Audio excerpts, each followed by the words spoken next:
Hello दोस्तों, कैसे हैं आप सब। एक बार फिर से स्वागत है आपका अपने यूट्यूब चैनल एनी एग्ज़ाम में। दोस्तों, आज की इस वीडियो में हम पंजाब, हरियाणा, चंडीगढ़ हाई कोर्ट के पीएन वैकेंसीज़ और स्टेनोग्राफर दोनों वैकेंसीज़ के लिए प्रैक्टिस सेट करेंगे। इस वाले प्रैक्टिस सेट में आपके पास जीके, जी और करंट अफेयर से क्वेश्चंस रहेंगे। ये प्रैक्टिस सेट 26 है। इससे पहले जो प्रैक्टिस सेट थे वो पीएन एग्ज़ाम के लिए चल रहे थे। अब जो है वो स्टेनोग्राफर भी इसमें दोनों ऐड होंगे, क्योंकि दोनों में जीके जी आनी है, इसलिए कॉमन पोर्शन है दोनों एग्ज़ाम के लिए। तो एंड तक वीडियो को जरूर देखिएगा। वीडियो पसंद आए तो इसे लाइक, शेयर और इस एग्ज़ाम की प्रिपरेशन के लिए चैनल को सब्सक्राइब करना मत भूलिएगा। तो फटाफट से बढ़ते हैं आज के पहले क्वेश्चन की ओर।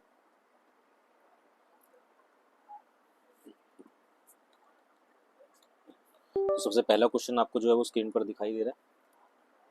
पेपर जो है वो इंग्लिश में रहेगा। जिन जो हिंदी मीडियम है भाई वो ध्यान रखें कि पेपर आपका इंग्लिश में ही आएगा, हिंदी में नहीं आएगा, क्योंकि ऑफिशियल नोटिफिकेशन में कुछ भी पेपर लैंग्वेज के बारे में नहीं लिखा था। तो बाय डिफ़ॉल्ट पेपर आपके पास इंग्लिश में ही आएगा। तो इंग्लिश की तैयारी करना स्टार्ट करना जो है वो स्टार्ट कर दे। ठीक है, सबसे पहले क्वेश्चन की ओर आते हैं। पहले क्वेश्चन में बोला गया है कि the growth of natural vegetation is very limited on which region. तो जो ग्रोथ है किसकी, नेचुरल वेजिटेशन की, वो बहुत लिमिटेड है किस तरह के रीजन में। तो टेम्परेट रीजन होता है, टुंड्रा, फ्रिजिड या फिर आपके पास टॉरिड। तो किस तरह के रीजन में जो है वो वेजिटेशन जो है वो नेचुरल वेजिटेशन सबसे लिमिटेड होती है, तो वो है आपके पास ऑप्शन नंबर इसका बी सही हो जाएगा। कौन से रीजन में? टुंड्रा रीजन में। ऑप्शन नंबर बी इसका करेक्ट हो जाएगा। अगला क्वेश्चन है आपके पास। अगला है आपके पास, which part of the constitution of India consist of the idea of a welfare state. कह रहा है कि कौन सा पार्ट है इंडियन कॉन्स्टिट्यूशन का जो कंसिस्ट करता है किसको, आइडिया किस, कौन से आइडिया को? एक वेलफेयर स्टेट के आइडिया को। तो कौन सा पार्ट है इंडियन कॉन्स्टिट्यूशन का? तो कौन से पार्ट में? वो है directive principle of state policies में। ऑप्शन नंबर ए जो है वो करेक्ट हो जाएगा। डीपीएसपी जिसे हम बोलते हैं, ऑप्शन नंबर ए करेक्ट हो जाएगा। अगले क्वेश्चन की ओर आते हैं। अगला है हमारे पास, which of the following state has the lowest density of the population in India. कह रहा है कि कौन सी स्टेट है जिसकी डेंसिटी जो है पॉपुलेशन के नज़रिए से वो बहुत कम है। विच of the following state has the lowest density of population in India. तो वो कौन सी स्टेट है? वो है आपके पास option number D, Arunachal Pradesh. Option number D जो है वो करेक्ट हो जाएगा। इसकी डेंसिटी पॉपुलेशन के नज़रिए से सबसे लोवेस्ट है। इसकी डेंसिटी अगर ये बात करें तो 17% पर स्क्वायर किलोमीटर। 17% पर स्क्वायर किलोमीटर जो है वो इसकी जो है वो डेंसिटी है। अगले क्वेश्चन की ओर आते हैं। Where is the first green hydrogen hub under the national green hydrogen mission being established. कह रहा है कि where is the first green hydrogen hub. कह रहा है कि पहला ग्रीन हाइड्रोजन हब जो है, जो कि किसके अंडर आता है? नेशनल ग्रीन हाइड्रोजन मिशन के अंडर आता है, वो एस्टेब्लिश किया गया था। तो कहाँ पर किया गया था? यह किया था आपके पास ऑप्शन नंबर ए, आपके पास पुडीमाडका, आंध्र प्रदेश में। कहाँ पर किया गया था? ऑप्शन नंबर ए से करेक्ट हो जाएगा। पुडीमाडका, आंध्र प्रदेश में इसे एस्टेब्लिश किया गया था। अगले क्वेश्चन की ओर आते हैं। अगला है आपके पास, in if a panchayat is dissolved, अगर पंचायत जो है वो भंग हो जाती है तो election are to be held within. तो इलेक्शन जो है वो कितने टाइम पीरियड में हो जाने चाहिए? तो अगर पंचायत भंग होती है तो इलेक्शन जो है वो 6 महीने के अंदर करवा लिए जाने चाहिए। ऑप्शन नंबर सी करेक्ट हो जाएगा। अगर पंचायत भंग हो जाती है तो इलेक्शन जो है वो 6 महीने के अंदर जो है वो करवा लेने चाहिए। ऑप्शन नंबर सी करेक्ट हो जाएगा इसका। अगला क्वेश्चन है, कह रहा है कि विच of the following statement is correct about inter state council. तो इंटर स्टेट जो काउंसिल होती है उसके बारे में कौन सी स्टेटमेंट सही है? It is a permanent constitutional body, नहीं ये गलत है। The body was formed on the recommendation of Sarkaria commission. तो इंटर स्टेट काउंसिल जो है, ये बॉडी जो है ये फॉर्म की गई थी किसकी रिकमेंडेशन पे? सरकारिया कमीशन। तो ऑप्शन नंबर बी इसका आंसर हो जाएगा। ये स्टेटमेंट सही है, ओनली बी स्टेटमेंट करेक्ट है। अगला क्वेश्चन है आपके पास, बोला गया है कि आर्टिकल 48A के बारे में बात हो रही है। विच स्टेट्स, जो बताता है क्या, the state shall endeavour to protect and improve the environment was added in 1976 too. तो जो आर्टिकल 48 है जो कि हमें बताता है क्या, the state shall endeavour to protect, state जो है वो प्रोटेक्ट करेगी और इम्प्रूव करेगी किसको? एनवायरनमेंट को। इसको ऐड किया गया था 1976 में। कहाँ पर ऐड किया गया था? तो ये हमारे directive principle of state policies यानी कि डीपीएसपी में इसको ऐड किया गया था।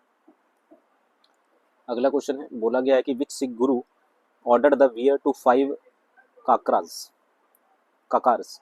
तो विच सिख गुरु, किस सिख गुरु ने ऑर्डर दिए थे टू वियर द 5 काकार्स, यानी कि कौन कौन से हमारे पास? खचेरा, कारा, कृपान, कंघा और केश।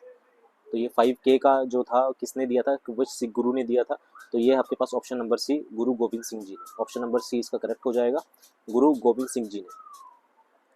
अगला है हमारे पास, which of the following article of the constitution of India deals with the appointment of ad hoc जजेस। तो एडहॉक जजेस जो होते हैं उनके अपॉइंटमेंट के लिए कौन सा आर्टिकल डील करता है, तो वो आपके पास article 127, option number B correct हो जाएगा। अगला क्वेश्चन है आपके पास, कह रहा है कि the council of minister shall be collectively responsible. तो काउंसिल ऑफ मिनिस्टर होते हैं वो किसके एक साथ किसके लिए रिस्पॉन्सिबल होते हैं या किसको रिस्पॉन्सिबल होते हैं, तो इसका सही आंसर हो जाएगा the house of the people.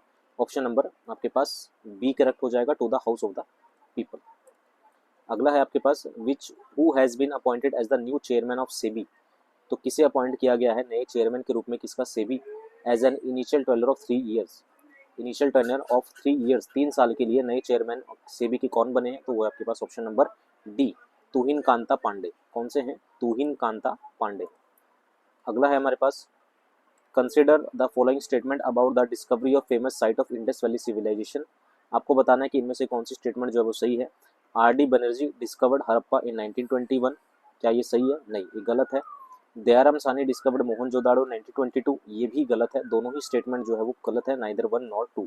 Option number आपके पास जो है वो डी करेक्ट हो जाएगा। दयाराम सानी जी जो थे उन्होंने हड़प्पा की खोज की थी कब, 1921 में। दयाराम सानी ने हड़प्पा जी की खोज की थी, हड़प्पा की खोज की थी कब, 1921 में, ठीक है। और जो आर.डी. बनर्जी हैं इन्होंने जो डिस्कवर किया था मोहनजोदाड़ो को 1922 में। तो नाम आगे पीछे यहाँ पर कर रखे हैं। अगले क्वेश्चन की ओर आते हैं। अगला है हमारे पास, which two film led the BAFTA 2025 inning each winning 4 awards. तो कौन सी 2 फिल्म है जिन्होंने बाफ्टा 2025 में पार्टिसिपेट किया और 4 अवार्ड दोनों ने जीते हैं, 4 अवार्ड। तो वो है आपके पास कॉन्क्लेव एंड द आपके पास Brutalist. Option number A correct हो जाएगा, कॉन्क्लेव एंड द कौन सी है, ब्रूटलिस्ट। ये 2 फिल्में हैं जिन्होंने 4 अवार्ड जीते हैं बाफ्टा 2025 में। अगला है हमारे पास, who among the following was the first scholar to decipher the Ashokan edicts. कौन थे फर्स्ट स्कॉलर जिन्होंने अशोकन एडिक्ट्स को क्या किया था, डेकिफर किया था। तो इसका सही आंसर हो जाएगा आपके पास ऑप्शन नंबर जो है वो डी, जेम्स प्रिंसेप। अगला क्वेश्चन है आपके पास, कह रहा है कि the slogan of the Purna Swaraj was adopted as a goal on which date. The slogan of a Purna Swaraj, जो पूर्ण स्वराज का नारा था वो अडॉप्ट किया गया था एज अ गोल के रूप में, ऐसे कौन सी, इन विच डेट, कौन सी डेट को, तो ये किया गया था 26 जनवरी 1930 को। ऑप्शन नंबर डी करेक्ट हो जाएगा इसका। अगला क्वेश्चन है, hangul deer is found in which part of India. तो हैंगुल जो डियर होते हैं वो कौन से पार्ट में पाए जाते हैं इंडिया के, तो वह Jammu Kashmir. Option number A correct हो जाएगा, सिंपल सा क्वेश्चन था ये। अगला है हमारे पास, when did Maharaja Ranjit Singh receive the title of Maharaj. तो महाराजा रणजीत सिंह को महाराज का टाइटल कब दिया गया था, कब उनको मिला था, तो वो दिया गया था 1801 में। ऑप्शन नंबर ए जो है वो करेक्ट हो जाएगा। इनकी बात करें तो महाराजा रणजीत सिंह का जो जन्म था वो कहाँ पर हुआ था, गुर्जनवाला में हुआ था, जो कि पाकिस्तान में है अब, ठीक है, वो 1780 में। अगले क्वेश्चन की ओर आते हैं, who won the ICC men's test cricketer of the year award for 2024। तो ICC men's test cricketer of the year 2024 का खिताब किसने जीता, तो ये जीता है आपके पास option number D, Jasprit Bumrah. Option number D correct हो जाएगा। अगला है हमारे पास, what is the quorum to constitute a meeting of Lok Sabha. तो लोकसभा का सत्र शुरू करने के लिए कितने कोरम की जरूरत पड़ती है, तो वो आपके पास 1/10 of the total member of the house, यानी कि जितने भी मेंबर होते हैं हाउस के अंदर उसका 1/10 जो है वो जरूरत यहाँ पर पड़ती है। अगले क्वेश्चन की ओर आते हैं। अगला है, on which river the Chamera dam located. जो कमेरा बोल सकते हैं, इसको चमेरा भी बोल सकते हैं। तो चमेरा डैम है वो कौन सी रिवर पर है, तो इसका सही आंसर हो जाएगा आपके पास ऑप्शन नंबर बी। ये कौन सी नदी पर है, ये रावी नदी पर है। चमेरा डैम कौन सी नदी पर है, ये रावी नदी पर है, और कहाँ पर, हिमाचल प्रदेश में, यानी कि एचपी में। तो ऑप्शन नंबर बी इसका आंसर हो जाएगा।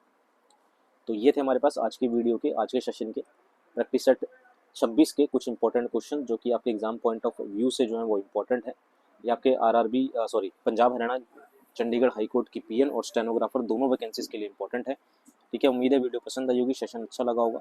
तो इसी तरह के प्रैक्टिस सेट्स के लिए चैनल को सब्सक्राइब करना मत भूलिएगा। अभी के लिए इतना ही, मिलते हैं अगले पार्ट में। Thank you very much.